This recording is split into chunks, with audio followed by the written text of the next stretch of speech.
नमस्कार। कैसे हैं आप सब? मैं उम्मीद करती हूँ आप सब बहुत अच्छे हैं और अपनी सेहत का पूरा ध्यान रख रहे हैं। ओजस हेल्थ केयर में हम बात करते हैं महिलाओं की हेल्थ से जुड़ी हुई प्रॉब्लम्स के बारे में और उनके कुछ बहुत ही छोटे और सिंपल सॉल्यूशंस के बारे में। और आज हम बात करने वाले हैं कैल्शियम सप्लीमेंट्स के बारे में। बहुत बार महिलाएं इस कंप्लेंट के साथ आती हैं कि उन्हें बहुत ज़्यादा थकान रहती है, वो अपने घर के घरेलू काम करने में कई बार असमर्थ रहती हैं या बहुत ज़्यादा परेशानी के साथ अपने घर की जो रेगुलर ड्यूटीज़ हैं उनको कंप्लीट करती हैं, या ऑफिस जाने वाली महिलाओं को रात के समय बहुत ज़्यादा दिक्कत होती है, पैरों में क्रैम्प्स की शिकायत होती है, हाथ पैरों में झंझनाहट, नमनेस की शिकायत होती है। और ऐसे केसेस में ज़्यादातर मल्टीविटामिन और कैल्शियम सप्लीमेंट्स प्रिस्क्राइब किए जाते हैं।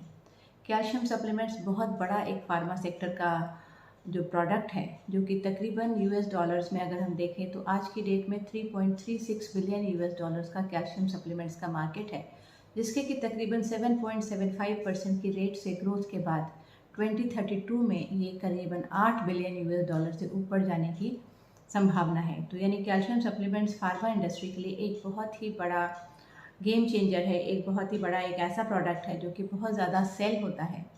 और बहुत बार कैल्शियम सप्लीमेंट्स की ज़रूरत महिलाओं को पड़ती है। तो आजकल कैल्शियम सप्लीमेंट्स क्यों ज़्यादा लिखे जा रहे हैं, किन केसेस में कैल्शियम सप्लीमेंट्स की वाकई ज़रूरत होती है, किन छोटी छोटी बातों का ध्यान रखकर हम अपने डाइट में मिलने वाले कैल्शियम को अच्छी तरीके से एब्जॉर्ब कर सकते हैं, बेटर यूटिलाइज कर सकते हैं और इन सप्लीमेंट्स की रिक्वायरमेंट को कम कर सकते हैं। लाइफस्टाइल में ऐसे कौन से चेंजेस हम कर सकते हैं जिसकी वजह से हमारी बोन्स में कैल्शियम की अच्छी मात्रा रहे। एंड में बात करेंगे विटामिन डी का क्या रोल होता है कैल्शियम सप्लीमेंट्स के साथ, और किन केसेस में गुर्दे में होने वाली पथरी का भी एक खतरा रहता है कैल्शियम सप्लीमेंट्स के साथ। तो वीडियो को एंड तक ज़रूर देखिए। तो आइए शुरू करते हैं। सबसे पहले बात करते हैं कि आजकल कैल्शियम सप्लीमेंट्स क्यों ज़्यादा लिखे जा रहे हैं। आजकल लाइफ एक्सपेक्टेंसी बढ़ रही है, तो मिडिल एजेड और एल्डरली पॉपुलेशन काफ़ी ज़्यादा है। कोई भी महिला अपने लाइफ का तकरीबन 1/3 हिस्सा पेरीमेनोपॉजल और पोस्ट मेनोपॉजल एज ग्रुप में बिताती है, और महिलाओं के केसेस में कैल्शियम की ज़रूरत ज़्यादा पड़ती है पुरुषों के मुकाबले, क्योंकि महिलाओं के जो हार्मोन्स होते हैं वो बोन्स में कैल्शियम के डिपॉजिट को बढ़ाते हैं। लेकिन मेनोपॉज के बाद जब इन हार्मोन्स की कमी हो जाती है तो महिलाओं में बोन्स की वीकनेस ज़्यादा देखी जाती है। वहीं पर वे महिलाएं जो प्रेग्नेंट हैं या लैक्टेटिंग हैं, उनमें कैल्शियम की रिक्वायरमेंट काफ़ी ज़्यादा बढ़ जाती है। तो ऐसे केसेस में महिलाओं में कैल्शियम सप्लीमेंट्स दिए जाते हैं। दूसरे नंबर पर आजकल लोग ज़्यादा हेल्थ कॉन्शियस हो गए हैं, ज़्यादा डॉक्टर से विज़िट करते हैं या ज़्यादा जिम वगैरह जाते हैं, जहाँ पर कि न्यूट्रिशनल सप्लीमेंट्स उनको प्रिस्क्राइब किए जाते हैं, और इनमें एक बहुत बड़ा हिस्सा होता है कैल्शियम सप्लीमेंट्स का। लाइफ एक्सपेक्टेंसी बढ़ने की वजह से बोन्स में फ्रैक्चर के चांसेस बढ़ गए हैं। एल्डरली लोगों में कैल्शियम की कमी की वजह से हड्डियां टूटने का खतरा रहता है। तो ऐसे केसेस में कैल्शियम प्रिस्क्राइब किए जाते हैं। वहीं पर ग्रोइंग बच्चे जो होते हैं, जो कि अच्छी मात्रा में डाइट आजकल नहीं लेते हैं, बच्चों की डाइट आजकल बहुत ज़्यादा कॉम्प्रोमाइज़ हो रही है जंक फूड के चलते, तो ऐसे केसेस में भी कैल्शियम काफ़ी मात्रा में प्रिस्क्राइब किए जाते हैं। तो ये सारी वजह हैं जिसकी वजह से कैल्शियम के प्रिस्क्रिप्शंस बढ़े हैं। इसके साथ ही दूसरे नंबर पर वजह आती है हमारे लाइफस्टाइल में जो चेंजेस हुए हैं। बहुत बार हम लोग फिज़िकल एक्टिविटी को कम करना पसंद करते हैं, थोड़े ज़्यादा सेडेंट्री लाइफस्टाइल को फॉलो करते हैं, जो थोड़े ज़्यादा आराम पसंद हो गए हैं। पहले ज़माने में जो हमारे बड़े बुजुर्ग होते थे वो काफ़ी मात्रा में पैदल चलते थे, बहुत सारे कामों के लिए वो पैदल जाना प्रेफर करते थे, बहुत सारे काम वो खुद से करते थे, जिन कामों के लिए आजकल हमारे पास मशीन्स या मेड्स अवेलेबल हो गई हैं।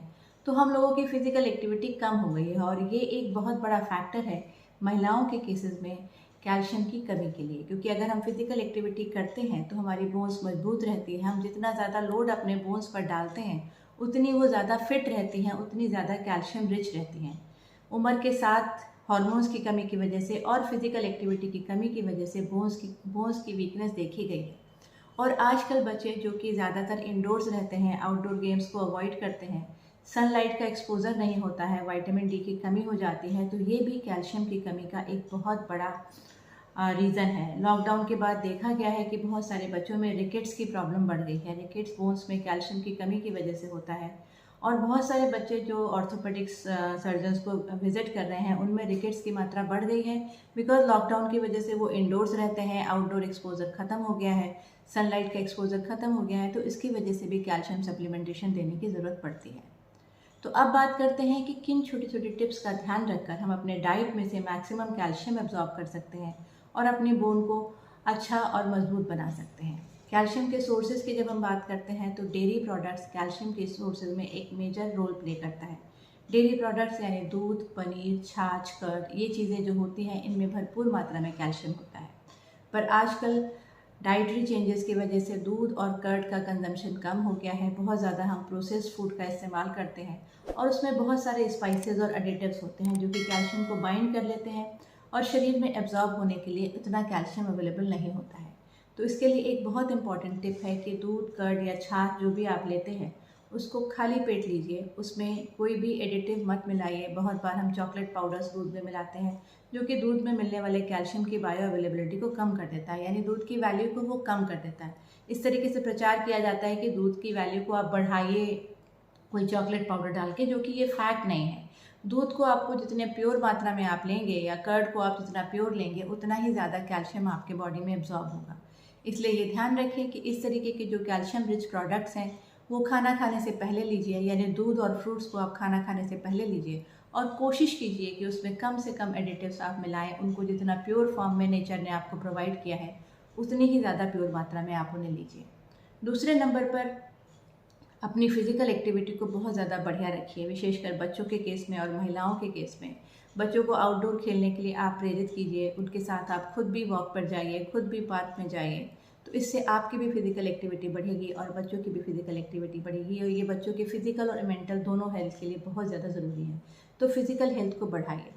अब बात करते हैं कि क्या विटामिन डी का कोई रोल है इसमें। आजकल बहुत ज़्यादा मात्रा में विटामिन डी की कमी देखी जा रही है और विटामिन डी सप्लीमेंट्स भी बहुत ज़्यादा मात्रा में प्रिस्क्राइब किए जाते हैं। विटामिन डी का एक बहुत बड़ा पॉजिटिव इफेक्ट होता है कैल्शियम एब्जॉर्प्शन में।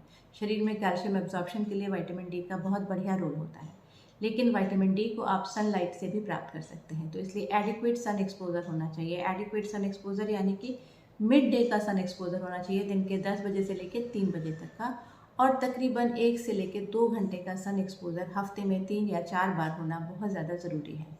और इसके अलावा तीसरे नंबर पर बात करते हैं कि क्या कैल्शियम सप्लीमेंट्स के साथ गुर्दे में होने वाली पथरी का खतरा बढ़ जाता है।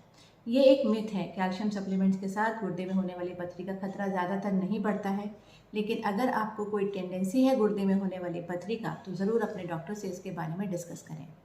और आखिरी में हम बात करेंगे कि किस तरीके से कौन सा कैल्शियम सबसे ज़्यादा अच्छा होता है। बहुत सारे कैल्शियम सॉल्ट्स अवेलेबल हैं, लेकिन कैल्शियम कार्बोनेट एक बहुत पुराना सॉल्ट है। बहुत सारे नए सॉल्ट्स इसके बाद आए हैं, लेकिन कैल्शियम कार्बोनेट सबसे अच्छा सॉल्ट है। इसमें एलिमेंटल कैल्शियम सबसे ज़्यादा होता है, इसकी बायो अवेलेबिलिटी सबसे ज़्यादा होती है, इसलिए ये एक बहुत ही सस्ता सॉल्ट है। तो कैल्शियम कार्बोनेट सप्लीमेंट्स बहुत अच्छे रहते हैं अगर आपको इसकी ज़रूरत है, लेकिन ज़रूर अपने डॉक्टर की सलाह के बाद ही आप कैल्शियम सप्लीमेंट्स को लीजिए। जागरूक रहिए, स्वस्थ रहिए और अगर आपको वीडियो अच्छा लगा है तो इसे लाइक और शेयर करना मत भूलिए। धन्यवाद।